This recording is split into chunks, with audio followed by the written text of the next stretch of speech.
But what needs to be prepared for that oral defense? You got a pen and paper handy? Take some notes. Let's get to it. You need to have your PowerPoint ready. So I'm going to show you how to prepare for that, how to put one together, and by the time you finish with these 6 lessons and how to prepare for and pass your oral defense, you'll have a PowerPoint presentation you'll be proud of.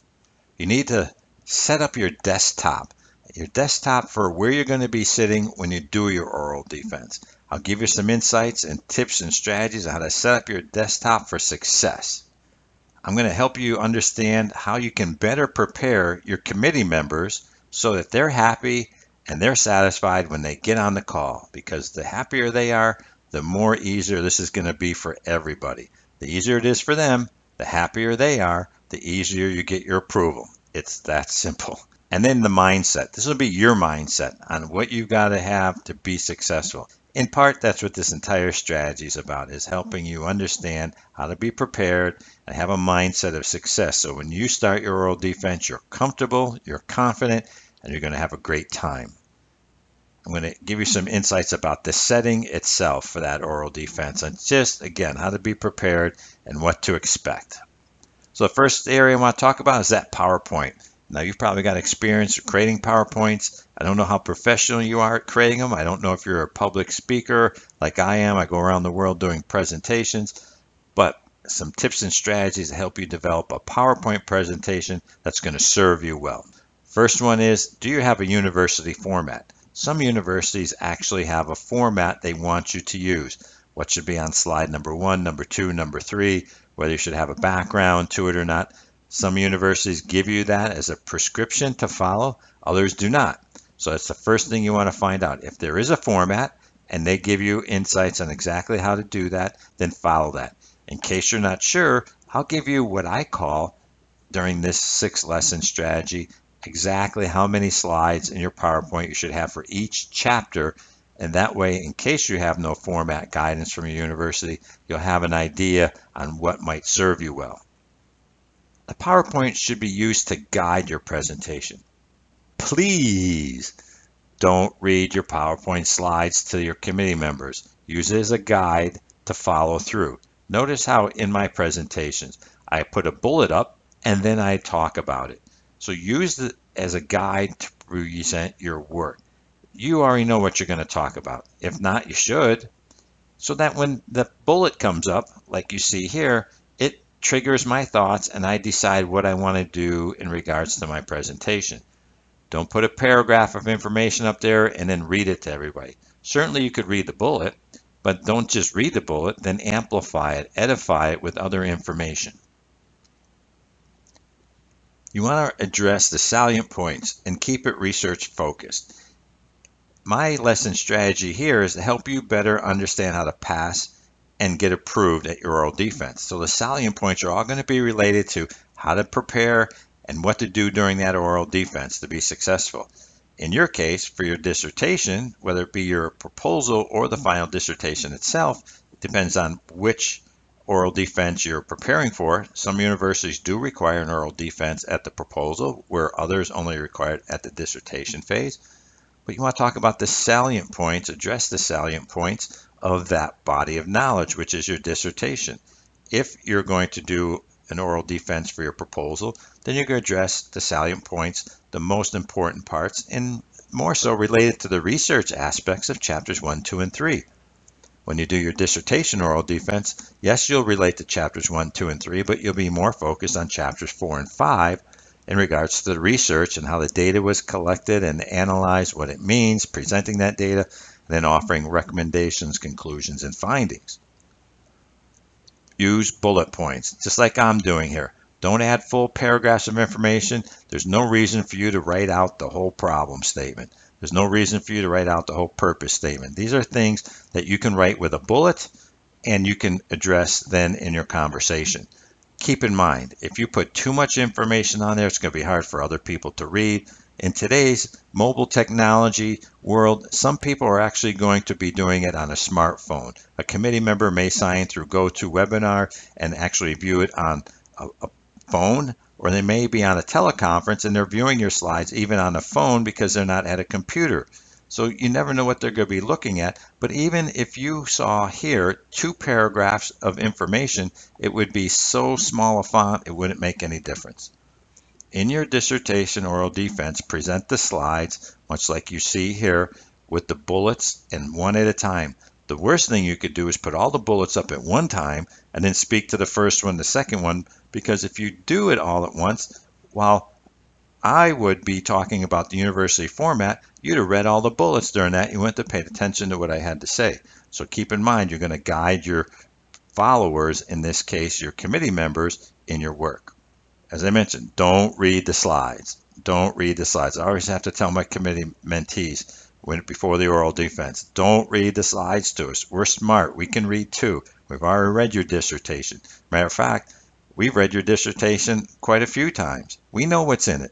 So don't feel like you have to read the slides to us. Just make it a presentation where you're going through the highlights and you're giving us the salient points that we need to know about in regards to what the purpose of an oral defense is.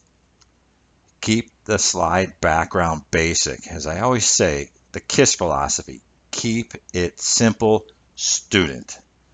Here you'll see I have a watermark of my logo that's behind this white slide. Now that could be a little detracting if it was in oral defense. In oral defense, I tell my students keep it just a plain background with dark letters. Don't get too crazy with doing any clip art items or little cute pictures. Don't do that. That's not what this is about. Remember, this is a professional presentation. Now you may think that you want to add some color. Maybe you have a green background and white letters, or you want purple and blue or red your favorite color. Keep in mind, some people are colorblind. And you may not know that your committee members are colorblind. If you use a color scheme that they can't see, you may actually embarrass them because they can't read your slides. And then they're going to say, well, I'm colorblind, I can't see. And that's not going to be good for you or them. One's going to put you in a situation where they can't see your slides and you don't know what to do to fix it quickly. So just keep in mind, there's a lot of things you may not know.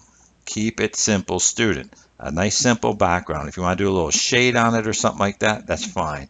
But don't get crazy with a whole lot of pictures and any other things. If I was doing my oral defense, I would not even have that watermark behind where you can see my logo, which I use to brand this program, Taking the B out of ABD. Your desktop. Now this is a desktop where you're going to be sitting doing your oral defense. Now some of you may do your work in a small little bedroom, in a small little corner, on a small little table. Some of you may do your schoolwork in the work setting, or you have a great conference table. But I'm going to give you some tips on how to set up wherever it is you're going to be sitting when you do your oral defense. And believe me, this is something you want to plan out. Have space for yourself. Don't put yourself in that little room and the little table and the little corner and the little chair when you're doing your oral defense. Find a place. If you have to rent a hotel room, get a hotel room. Use the whole counter where they have for the desk there. If you're going to use a conference room in the workplace, that's great. Nothing wrong with that. If you got a desk, if you're at home and you got that small room with the small table and small corner, tell everybody to go somewhere else. Use the kitchen table or the dining room table for the hour and a half. And have enough space so you can be comfortable in a comfortable chair, because I'm going to tell you everything you should lay out around your desk to make sure you have everything within reach in case you need it. For example, I'd like to have left to right by chapters. So I'll print out chapters 1, 2, 3, 4, and 5. If I was doing the dissertation, I tell my mentees to do the same thing. And I have them put out chapters 1, 2, 3, 4, 5 in stacks. Now, you may want to do it from right to left or left to right or top to bottom, bottom to top, however you want to do it. Have it available so in case a committee member asks you a question about figure 2 in chapter 2, you can grab it real quick. Chances are you are not going to be able to do it electronically easy because you're looking at a PowerPoint presentation. You may have a split screen computer system which allows you to see 2 screens at once, but you're still going to have to navigate electronically through the cursor to get to the page number. I find it very simple to have all 5 chapters written out, particularly in oral defense for a dissertation. Again, if you're doing for your proposal, you only need the 3 chapters, but have them all printed out there. And then if somebody says about something in chapter 3, just grab the stack, look at it, say, what page are they referring to? You go to that page and voila. Just make sure Your printed copy is the same copy they have. So when they're looking at page 23 on their electronic copy in MS Word, what you printed out is the exact same page. Having this will save you a lot of time and grief and not make you look like you can't find where things are at. You don't want to be jittery in this oral defense. You want to be able to find information where you need it, when you need it. Print what you can't remember. And what this means for me is that if there's certain, like a model or some sort of figure you have in your dissertation and you can't remember it because it may come up in a conversation, just have a table, a list of tables, and have your tables there and your figures so that if you need to, you can just look at it. Now, I would tell my students, if you're sitting at a desk and there's a blank wall, tape all these figures to the wall. So in case you're sitting there and somebody says, well, in table 12, in chapter 4, I have a question about it, and you look up above your screen and there it is. And then they can ask the questions about it. But there's some things you can't remember. You may not be able to remember the formula for the fair share sample calculator that you use to decide how many people should be in your sample size. That's okay. You're not expected to memorize these things, but you may want to have it there so in case a question comes up, you can just talk to that information and people think, oh, gee, you memorize that thing. You must be good. When in reality is you have it printed and it's sitting right there. Somebody may ask you a question about table number 12. That's in chapter number 3. And you pull out your chapter number 3 and there it is. And so oftentimes you will find it of value to have information printed out and have it available. Nobody expects you to remember everything, but there are some things you can just prepare for. Books to see authors' names. What I mean by this is a lot of times I tell my mentees, if there are several books, let's just say by experts of people who have designed the content or the theoretical frameworks or anything else that you refer to, you might have the book sitting there. Even research books. If you did a qualitative research study, you might have the books from some of the qualitative researchers. So when the information comes up and you have to think about who to talk about, all you have to do is look at the books that you have that are stacked up next to each other, and all of a sudden you could see, oh, there's somebody's work. Oh, here's Yin's work, and that'll trigger a thought because you'll remember what's in Yin's book. Or if somebody asks you a question about some of the theorists, you may want to say, oh, gee, I can't remember that theorist. But if the book was there and you saw Frederick Taylor's name on the side of it, you'd say, oh, Frederick Taylor, he's the father of scientific management. And you'll be able to go on and on and on.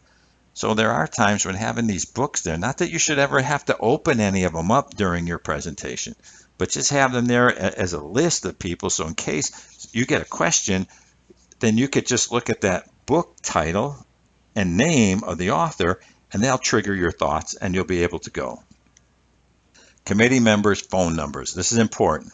I've seen this happen a couple of times where we're on the conference call, I'm on there with my student, and one of the committee members doesn't call in.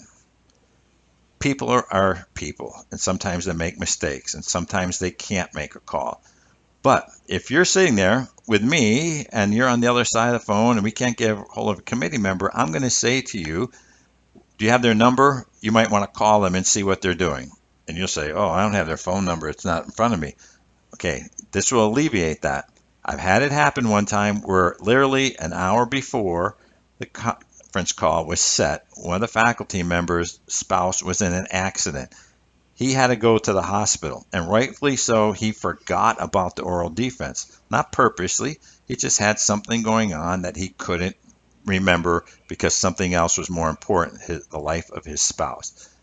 So the student called him up, said, hey, we got the oral defense going. The person apologized, says, I can't do this right now. I'm in the hospital. So we canceled the call and we did it later. Nothing wrong with that. But by the student having the information right there, it helps. Or you may just want to text, because in today's world with mobile technology, you may just want to text the person with a quick reminder and say, we're on the line with the oral defense. Are you having any problems logging in, or whatever the case may be? But if you don't have the phone number sitting there, then that's not going to help you very much. And having the email there is not enough, because you can email somebody. They may not be in a place where they can get an email, but they will get a phone call. Have it available there. Even have your chair in case your chair doesn't call in either. You'd be surprised at the things that happen, and nobody means anything bad by this. It just happens. Sometimes life gets in the way at the most unopportune times. But again, I talk about chance favors who? The prepared. cockpit look. This is why I like my desk in oral defense. If I was doing oral defense or I had an important meeting or a conference that I was going to do on the telephone or some go-to-meeting kind of venue, I'd have everything laid out here in front of me like a cockpit and an airline. Keep in mind, you ever look at one of those as you walk to get on a plane, you say, oh, look at all those switches and all those buttons. How do these guys and ladies even figure out where everything's at? Well, they know exactly where everything's at, much like you would if you had everything laid out in your desk. Your spouse or your kids may come in and say, oh, that looks like a mess. But you know exactly where everything is from left to right, from top to bottom, where the numbers are, where the books are, and it looks like a cockpit. And you're set for success. You're going to have a place for a glass of water or two or something like that, and you're going to be ready to get on that teleconference and make it happen. Now, committee members, what can you do to prepare your committee members? Well, the first thing is you're going to send them a copy of your PowerPoint and your final draft of your dissertation roughly 72 hours before the time of your oral defense that you're going to have your call, or however you're going to do it on a teleconference call or go to webinar or Skype. About 72 hours, send them a copy of your final PowerPoint. Your final PowerPoint. This means you have to have it ready before then. And your final draft of your dissertation so they have it. This way, about 3 days before, they're reminded, like, okay, students on top of it. I got the PowerPoint. They can review it before the oral defense. They probably won't review your document again because they've already seen that enough times. But it helps your committee members to be prepared.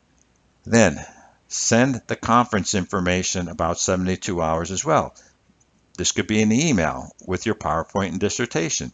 Let them know exactly what phone line they need to call in, what's the passcodes that they have to have, if it's a toll-free number, if it's not a toll-free number.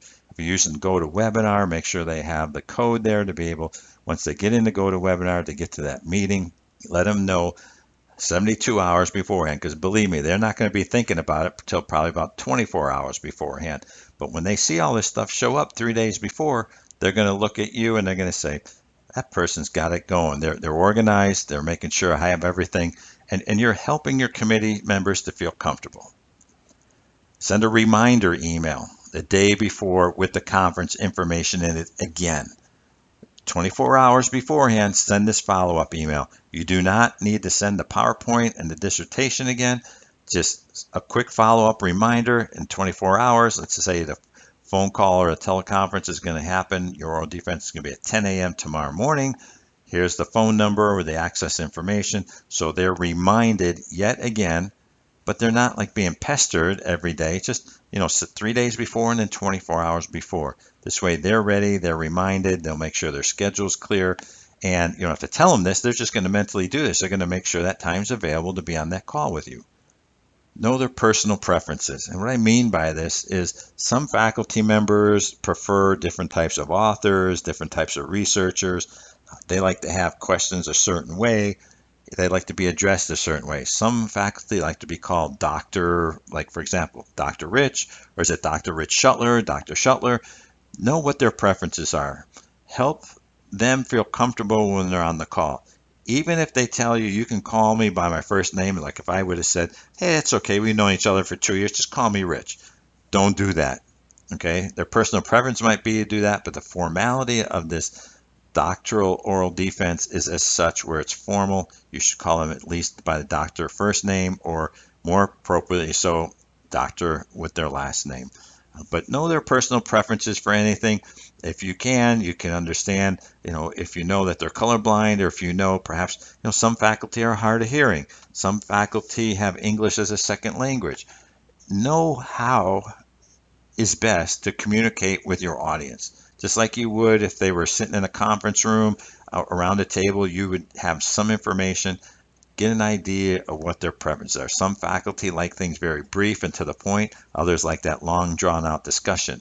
The more you know about your faculty members, committee members in particular in your oral defense, the better you're going to be prepared and the better you're going to do. The setting. Practice the presentation. Record and listen to yourself. What I mean by this is a week or so before, 4 or 5 days before, maybe a day or two before, practice your presentation. I'm going to give you some guidelines. I tell my mentees for an oral defense that you're going to do for a proposal, no more than 20-minute presentation. For a dissertation, no more than 25 minutes. Whoa, if only 5 more minutes for 2 chapters, you say, yeah, that's my guidance. But you've got to practice it. You've got to go do a couple dry runs, because if you have 20 or 25 minutes to do it and it takes you 35 minutes, it's not going to look very good on you. And I encourage you, go through the whole presentation, get a recorder and record it. Most smartphones have a recording device on it. If not, find a small digital recorder otherwise. Practice it and then listen to yourself. Time it, needless to say, from start to finish so you know how long it was. If your committee chair tells you got 25 minutes and it took you 40 minutes, you need to fix that. Okay? Get it right and practice and listen to yourself so you know exactly how many ums and ahs or any speech impediments you have that could be distracting to other people. Chance favors the prepared. So record it a couple times, listen to yourself, make it better, practice it at least 3 times before you do the live oral defense, and you'll be better prepared. You'll know exactly what you want to say. When each slide pops up, you'll be more prepared. Quiet house or office. If you're at home and you do your oral defense, send the family members somewhere else. Tell them to go to the movies, send them to the park, tell them to go to eat, wherever you send them somewhere. Have a quiet house. Even in a spare bedroom, you think it's going to be quiet.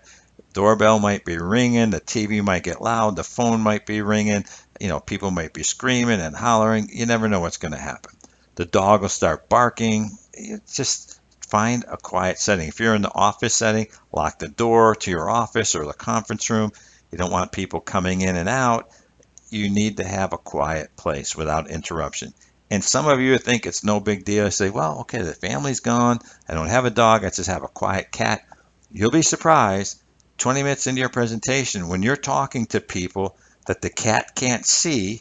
That cat's going to be all over your cockpit desk wondering who the heck you're talking to and wants some attention. And all of a sudden, your bottle of water is going to get spilled. The paper's going to be all over the place. You're going to get flustered and you're going to lose your concentration. Set yourself up for success. Find a good quiet place. Again, some of my mentees literally have gone to a hotel for the night.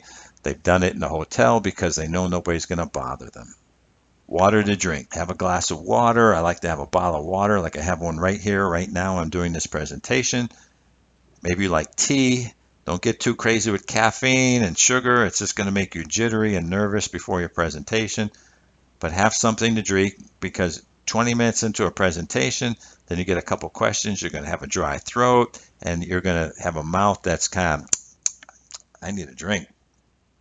Have something there that you can drink from. That's okay. Even in the middle of your presentation, if you feel like you need a drink, just say, excuse me, I'm going to take a sip of water here, and then just keep on going. But don't think these small things won't matter. You won't realize it till you get into it that you may be more nervous than you thought, and all of a sudden you're saying, I'm kind of thirsty. Set the room temperature to something that's going to be conducive for you. You know what works for you. Don't have it too hot, don't have it too cold. Keep in mind, if you're kind of stressful, you're going to be running a little hot yourself. That means you might be sweating a little bit. Maybe you need a ceiling fan or a light breeze from a small table fan blowing on you. The air conditioning or the heat set at a certain temperature. Believe me, these are all the small things that if you plan for your success, you'll be more successful. Because if you don't plan for it, then that's kind of like not planning to be successful. These are all the small things and the settings that add up. And I've seen over the years things that happen in these areas where all of a sudden dogs barking, the family screaming, the kids are yelling. I've even had it where the cat walked over the guy's tabletop and knocked over the bottle of water and went right into his computer. Believe it or not. So my frustration for this lesson is students who do not practice their presentation. You want to do well, practice it a couple times. You're talking about a 20, 30-minute presentation. You're going to practice it 2 or 3 times. What are you going to do? You're going to waste maybe an hour? No, you're going to be investing that hour into yourself. Your presentation will be better. You'll do better. People will find your presentation well presented. And the better you present your work, the less likely faculty are to try to make you feel stressful with questions you can't answer. So practice, practice, practice.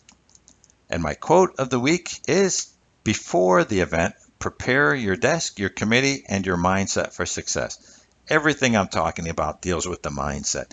The more confident you are, the better your presentation is going to be. The more prepared you are, the better your presentation is going to be. The better your committees are prepared, the more enjoyable it is for them. Just keep in mind that you have to be in this oral defense for 60, maybe 90 minutes. Make them a great 60, 90 minutes. It usually takes about 3 to 4 hours to get totally prepared for that 60 to 90 minute time, to include all the preparation of getting everything to committee members, getting the conference call set up, making sure that your desk is set up, the house is good, you've practiced, and you will do great. Chance favors the prepared. The more prepared you are, the more fun your oral defense will be. It's pretty much common sense, but sometimes I found that common sense is not so common. Look at the rules and the guidance I've given you, and you'll do extremely well. I'm Dr. Rich Shuttler. I appreciate your support.